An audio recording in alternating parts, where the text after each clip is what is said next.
dimly lit room, the pages of a 15th century Islamic psalmbook are being meticulously restored. With strips of paper and glue, Elias Ahmed undertakes the work of piecing together the words of his ancestors. This is part of a collection of 1,200 manuscripts dating back to the 13th century, housed and preserved here in the Sharif Museum in Harar. Yes, I collected. I get medicine from it by collecting. I'm proud of my ethnicity, my religion, my culture. In the 7th century, Muslims came to Ethiopia fleeing persecution in Mecca, and over time, this city became a center of Islamic learning.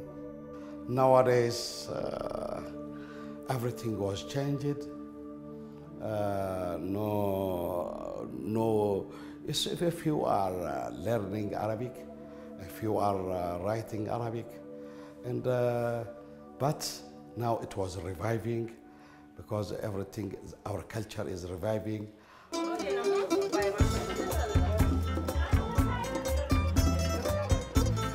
Harar, also known as Jugol, is the center of Muslim life in Ethiopia. The country has a population of 96 million people, of which 44% are Orthodox Christian and 34% Muslim. There's been tension between the two faiths in the past, but there is something unique here. When you enter to Jogol, first you see a Coptic church, Madanalam church. If you go 15 meters, not 15 kilometers, 15 meters, you get great Jamia mosque. If you go 20 meters, you can get Catholic church. So that three of them live with peace in the coexist, what do you call, intolerance. Respect each other, you see. We admire them, they admire us. We didn't touch them, they didn't touch us. We go to the mosque, they go to the church. It is a paragon of religious coexistence, and in 2003 was awarded a Cities for Peace Prize by UNESCO. Most Ethiopian cities, there are conflicts, but they tried it in Harar also.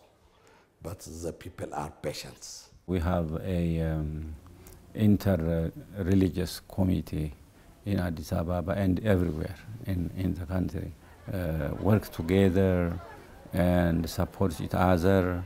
So that's why. So thanks God we are living peacefully. Here in a 10th century mosque, young and old are bowing to pray. They practice a strand of Islam known as Sufism. Sufic Islamic way is peaceful and it is tolerance, you see, so that you don't be aggressive. Back in the museum, Elias is continuing his work of restoration. The Sufis were not only influential in spreading Islam, they were also enlightened thinkers, scholars writing books on mathematics, medicine, and astronomy.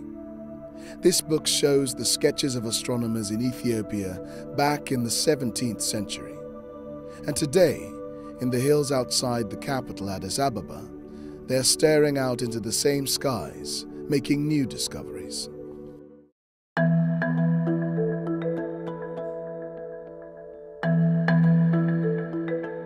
You can see almost anything.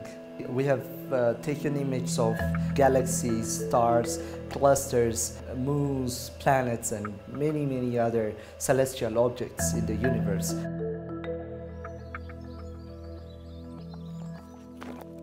Gion Ashanavi is a 24-year-old engineer at Ethiopia's first space observatory, which opened in February this year in the Entoto Hills, around 3,200 meters above sea level. That's really something enormous that you feel, because from my early age, from my childhood, I was really interested in astronomy, and the second one is technology. So starting with a telescope, doing such research and getting engaged in such fields is a dream come true. You can say how much interested, how much happy I have been that these telescopes have been implemented in our observatory.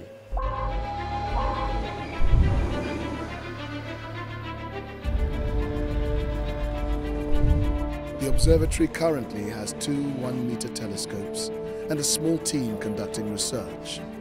Among them is a Russian professor with experience of this work all over the world. The unique location of this observatory allows us to observe practically all sky with good coverage of northern and southern hemispheres. Of course, developing country cannot compete with these rich countries in these fields of astronomy. But there are many unsolved problems in astronomy which don't require huge telescopes, but they require huge amount of observing time. So we concentrate on such kind of projects. The program was launched by an independent organization, the Ethiopian Space Science Society, and its vision encompasses more than just the stars. The third objective, the first one is to promote space science and astronomy.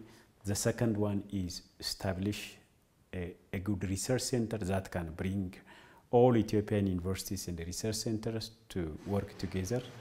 And the third one is to be strong international collaboration. And finally, transforming science and technology to the country. Thus far, the project has cost approximately $5 million, put forward by members of the society and the Saudi-Ethiopian billionaire Sheikh Mohammed Al-Amoudi. But as the project expands to include more observatories and a satellite program, there's hope the government will offer support. Of course, Ethiopia is growing fastly, but that sustainable economy should be supported by technology. It should be supported by science, with strong support. We are renting satellites. If you go to the broadcasting center, we are renting satellites. Do you know how much how much millions of dollars we are paying? That's a secret thing that people may not know. So we have to revert this. The basic and important thing is Ethiopia have to have its own satellite in the coming 5 years. It's an ambitious plan, and along with the tools, it will need a talented team. In the center of Addis Ababa, young students from a range of secondary schools across the city have gathered to share their passion for science. My name is Miro Makonnen. I am 17 years old and I want to be a particle physicist. I want to know what I'm made of. I want to know what this everything is made of. I want to know what this astonishing universe is made of. My name is Mikhail Damto. I'm 16 years old. I want to be a rocket scientist. I love rocket science because first of all, when I was a child, I was dreaming to reach the stars. But these drawings are just a designs of the objects that I have imagined. My dream is to see these types of designs into a real matter, to touch them, to see them, to be functional. My name is Dagam Teresa. I'm 13 years old and I want to be a robotic engineer. This is the boat which I made. I'm interested in physics and inventing things in the field of invention. For these young people, there is no limit. And with a little support, it is they who will be building a bright future for Ethiopia.